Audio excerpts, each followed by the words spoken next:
This knife will surprise you. Hey, welcome back to the channel. It is Dan with Redline Blades, and today we're taking a look at the Spyderco Stretch 2 XL Lightweight.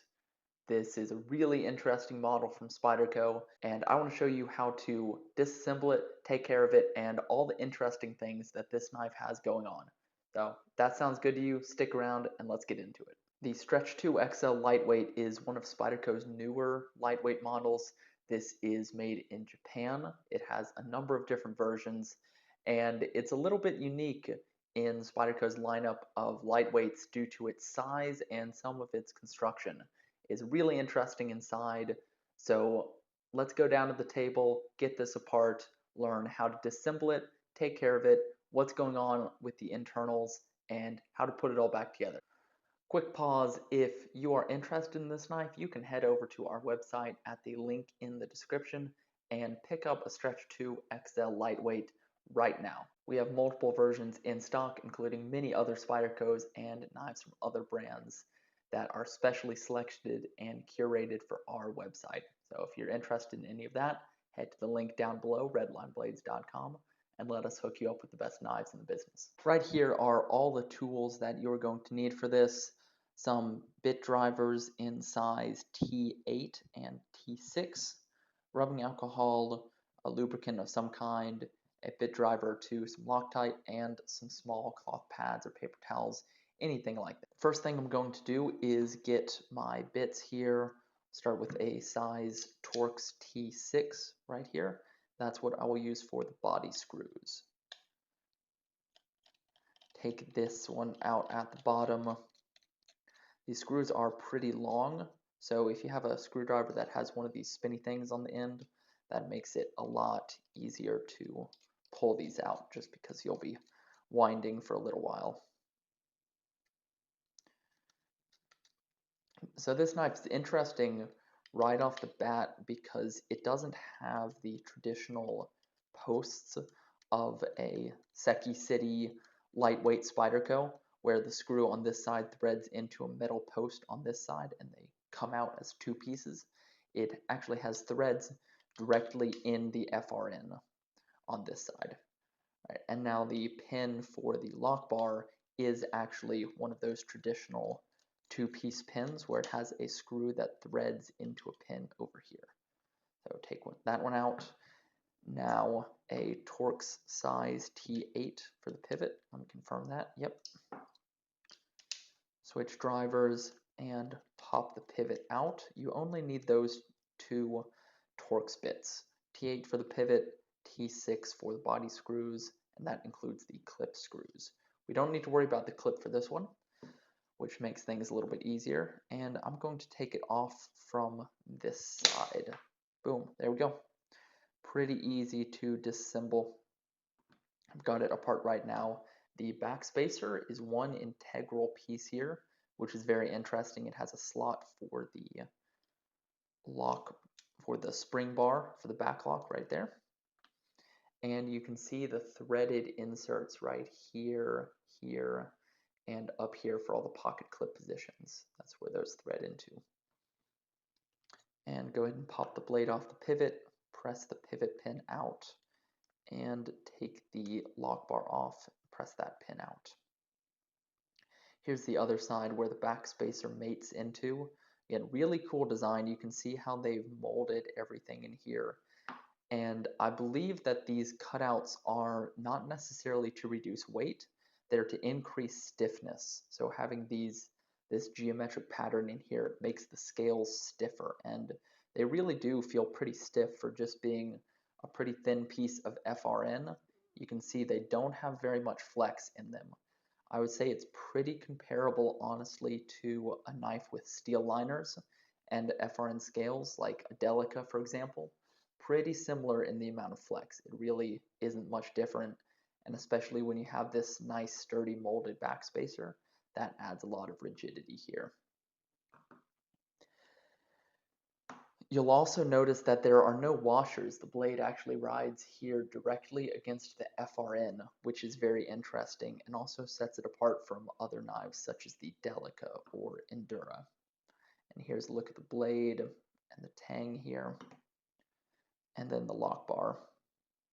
Very simple construction on this. You can see there are only a few pieces. You have some screws, 2 barrels, blade backspacer, the 2 sides of the handle, and the spring bar for the back lock.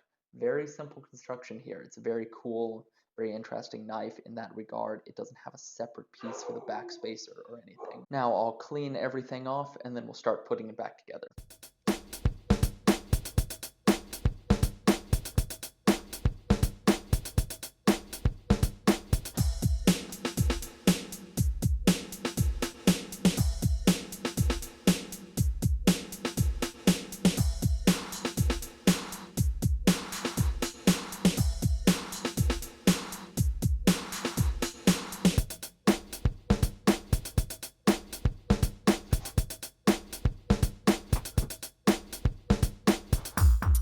Everything is cleaned off. Now it's time for reassembly. I'll start by sticking the pivot pin back through and then sticking the lock bar pin through. And then I'll put the lock bar on right here. And actually, I'm going to leave the pivot pin right here. We need to start with the pivot pin out of the knife. Backlocks like this are a little bit tricky to put back together, but as long as you know the right way, it's pretty easy. So lock bar on, tension bar in, and then I'm going to go ahead and put these 2 pieces together just like this. And yeah, rotate the lock bar up, and then those 2 go together. And you can see I have the lock bar in and the tension bar in, so that is operating as normal. Make sure the lock bar is fully seated in. And now I can go ahead and put in these body screws.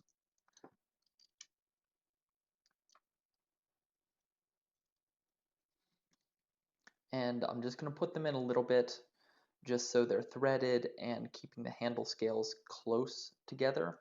I am not going to put them all the way in yet though. Just like that. And the third one. And then I'll go ahead and partially thread in the screw for this lock bar. This one actually I am going to put a drop of Loctite on. Because this one I won't be putting it in completely super snug and tight. So a little bit of Loctite on there. Just enough to cover about half of the threads. And then put that in loosely. Just enough to hold the handles together. Now it's time for the blade. So first, I'm going to add some lubricant to this. I have some grease here, but you could use any lube you want. Just a couple small drops on the contact area for the washers here, and on the other side. Well, contact area, there are no washers, the contact area for the handle. And then I'm going to put just a little bit on the pivot barrel itself right here. Now, grab the handle in your left hand and press the lock with your thumb like that. Then slide the blade into position and get it lined up with the pivot hole right here. And then you can take the pivot in your right hand and press it straight through. And as long as you just keep a little bit of tension on the lock bar to prevent it from moving the blade, the pivot should go right back in just like that. It's pretty easy to do. Now I can go ahead and tighten up all the body screws and get the lock bar pivot just a little bit loose. So tighten it and then back it off about a half turn. And now tighten up all of these body screws. These can be all the way tight.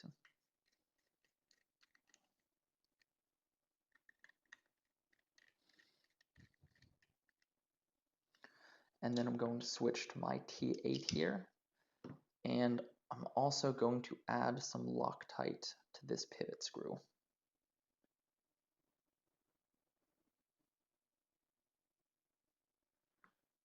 that was a little too much, so dab a little off and put that in.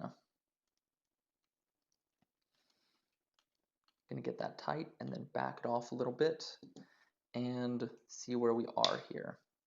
Okay, it feels smooth, it's centered. The blade feels a little bit loose though, so I need it a little bit tighter than that. And now let's see how it feels. Feels good. Just a little bit of looseness. So a slight turn tighter. And feels tight. Check it when it's closed, feels tight.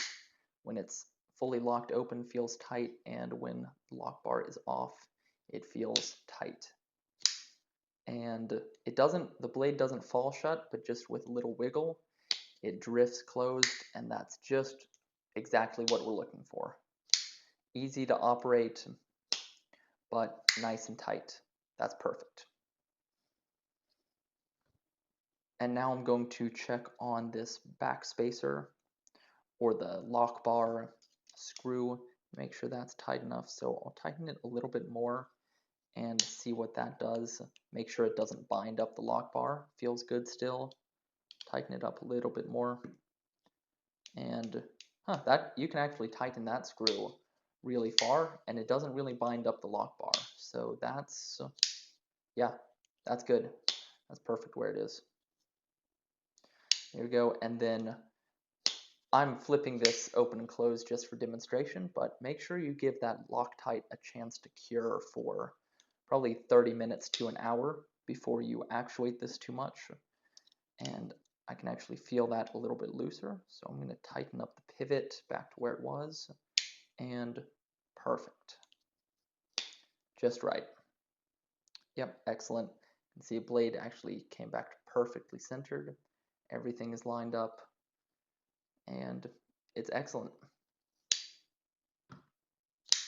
That is how you disassemble, maintain, and put back together your Spyderco Stretch 2 XL.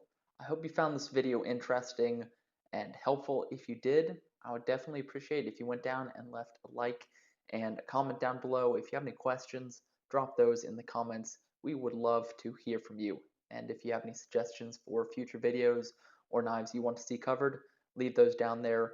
We want to make videos that help you and entertain you. If you want to check this knife out, head over to our website, www.redlineblades.com. We have a selection of Spyderco Stretch 2 XLs and many other knives, not just Spyderco's. We would love to get you hooked up with the knife that you want and the knife that you need. So with all that said, thank you very much for watching, and I will catch you guys on the next one.